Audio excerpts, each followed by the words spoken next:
Welcome back to another episode of Initial Speed. Right now, on my way to take a look at a car and learn a little bit more about it and about its owner.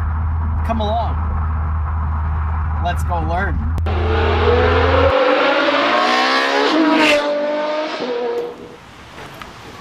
What is up, guys? My name is Calvin, and this is my 1994 Audi S4. So I'll start it back off with the basics.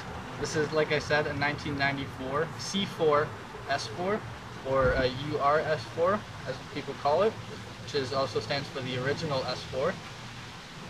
It's got a 2.2 liter 5-cylinder turbo 20-valve motor, paired to an 01E 5-speed, which is also considered what they'll say is a narrow 5-speed.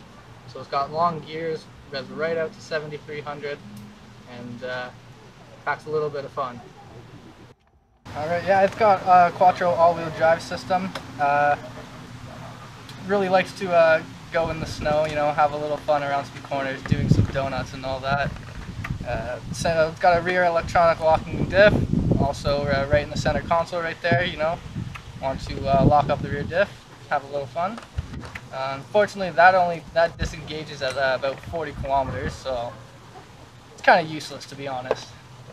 I'll start that off with a very weird story. So about a couple weeks prior to me finding this car, I had a 2001 S4.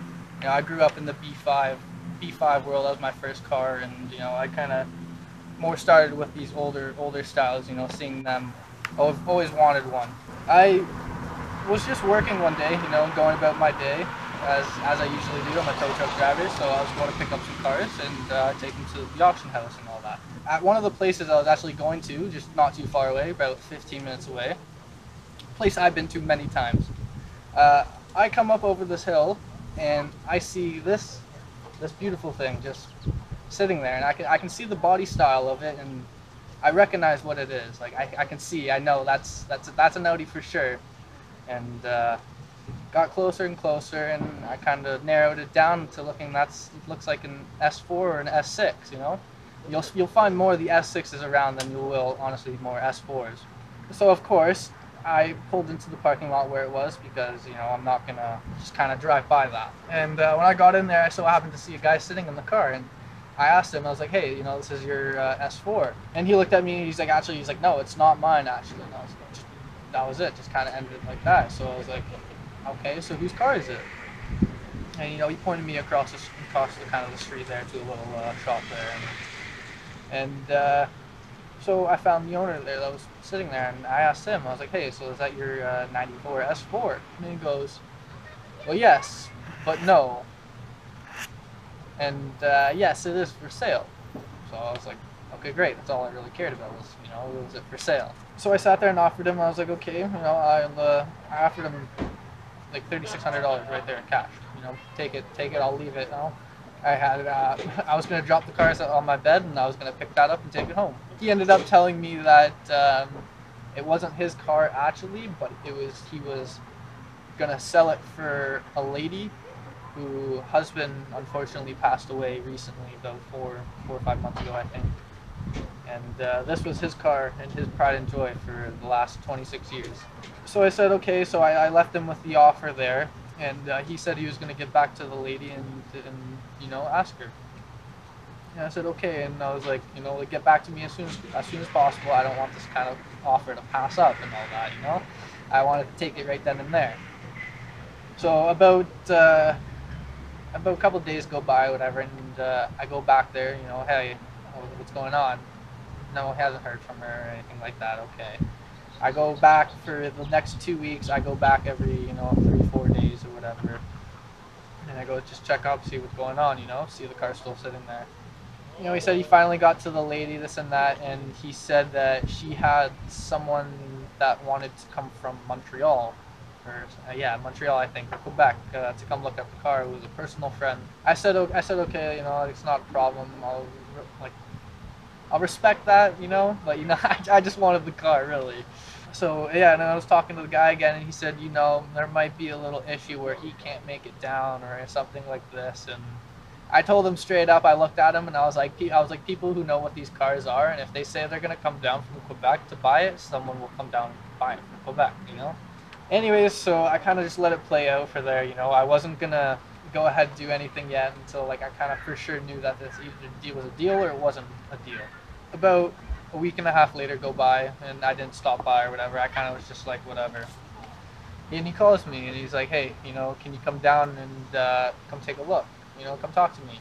I said, sure, no problem, you know. Of course, I was here at my house and I flew down there immediately, you know, 15 minutes. I was in my truck, I was flying, you know, trying to get there as soon as possible. And I got down there and I talked to him, and he said that he had another guy come and look at it. And when he talked to the guy said that he just wanted to put it around and put it around on the weekends, take it to the GO station and all that. And he said that he basically told the guy to take a hike. And I was like, okay. So he said that it was basically my car, but we just still haven't talked the price. I forgot to mention before too. Before this, like all the other times that I've gone by to see him, I've talked to him, explained to him who I am and like what I like, all the cars I've had and all that, and because my buddy Brian, he's got all of his cars and all that. He's got a couple B490, B390, and a coupe as well and all that. So we're pretty familiar with it and all that. And I showed him all the cars that I had and a couple of his cars, to kind of sweeten the deal for it, Showed him all the work that I've done and everything like that to kind of, ease him up kind of, because he also wasn't like, he also thought I had no clue what I knew, like what I was talking about and what these cars were or anything like that, and like the value of them and this and that. Kept going back and forth, whatever. And we started talking to price, and this is where it started getting a little weird. So I offered 36 at first, and the lady said if that was it. So I ended up giving him $2,000 deposit because I basically had it in my hands at this time. I had the keys, like one key to it. So I played it a little risky there, but it was worth it. I knew the guy. I had his business card with his name and everything like that. Plus, I knew some people who knew who the guy was, so I wasn't too worried about it. So another week goes by, still going back and forth, and I'll go there every couple of days, check up on it, see what's going on, And so she starts talking about, she's seeing them going, for 10 grand in the States and all that for sale and this. And I said, okay, they do go for about like 10, 12 grand, but when they're fully restored and like mint condition, like rebuilt engines and everything, like front to the back, everything. So I said no, I was like, you're crazy. I honestly looked at him and I said, there's no way that I'm really gonna even pay you more than 4 grand for it. And I gave it, and what I was trying to, give it to him with, I was doing this sight unseen. He kept trying to tell me, oh, look at the car, look it over, this and that. I was like, no, I don't need to see more. Just sell me it, get it to me now. Let's go, like pushing him. He went back and forth with the lady for a while and all that, and I don't know whatever went up between him, but he ended up coming back and helping me out. And long story short, he ended up talking the girl down even lower from what I offered her. Yeah, so the guy ended up talking the lady down a little bit less than what I even offered him, which I thought was a little odd, but I was okay with. Obviously, I was okay with that. The cheaper the better. The guy ended up helping me out, got it registered and all that, put under my name and everything, so I could get it on the road. I'll say a little bit, the backstory of the car. The owner of the car, like I said, he unfortunately passed away about 4 months ago or so, and he's had this car brand new since 1994, and I did a little back research on the car and all that, and it was purchased in Quebec not purchased on, but it was delivered to the dealership on October 31st, 1994. The purchase date was the same as the delivery date, which means that this car was must have been a pre-ordered car when they first were released, and he went ahead and picked up himself one. So this car has been immaculately maintained to a certain degree. You know, there was some questionable things that I've already fixed on it. Interior is like incredible. You know, there's no rips in the seats, no nothing. You know, not really any creases. You know, everything's okay. You know, everything's been, well, he has maintained it and everything. When I got the car, it had power steering leak, typical with the high pressure J hose. You know, and if you know these cars, you know those that super common on them, and those are not available anymore. So once one goes, you're rebuilding a line or getting a new one made and using the same banjo fittings because you can't get them. And I ended up getting a new rebuilt line and all that because actually the guy that previously fixed it really did a really iffy job on it, and there was no saving it. I could not save it if I even tried. So I did that, and you know, a couple small things here and there. You know, the antenna in the back doesn't actually work. It works, but it doesn't go up and down, so I'm guessing one of the mechanisms or something seized in there, which I believe I can get another one for. Other than that, it's typical broken headlight tabs. You know, all 4 of them were broken, so they were just, headlights would just dangle in there, you know, no secure.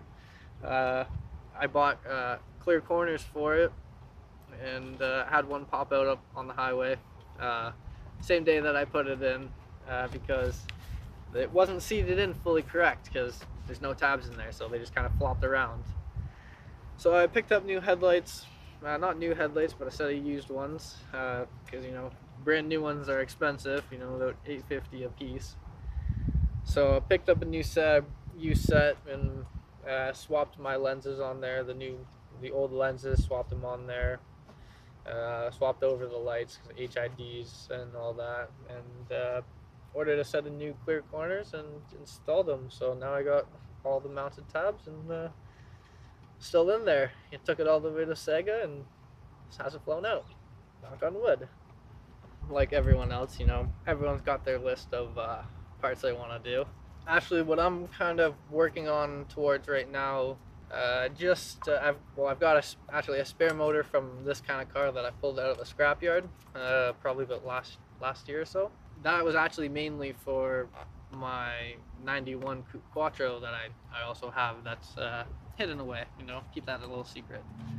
That originally was going to be a motor build and swap into that coupe, but now with this, I'll take this running motor as a swap motor for my coupe, you know, base it off of something that's actually running, and I'm gonna build that other motor, and nothing too crazy, you know, full refresh on it, gaskets, seals, you know, rods, valves, throw little turbo kit, injectors, you know, a little small, you know, maybe go for around 450, something like that, you know, not really tamper with it too much. You know, a set of rods will last me for a while, for a little bit of power if I want to go more, and then I can just take off the head, do a little bit of head work, and go from there.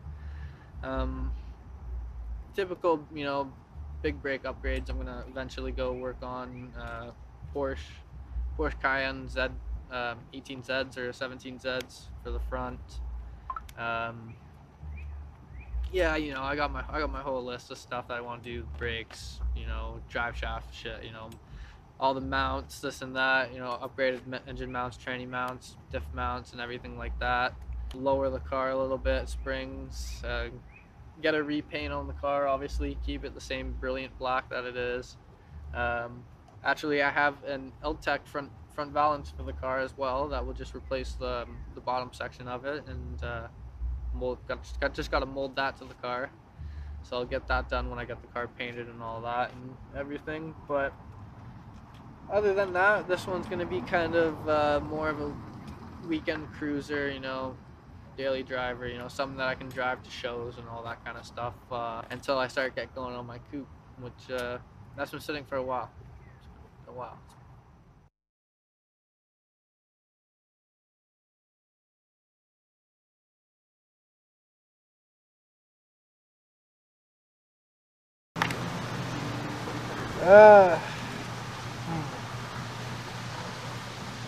do you want to know?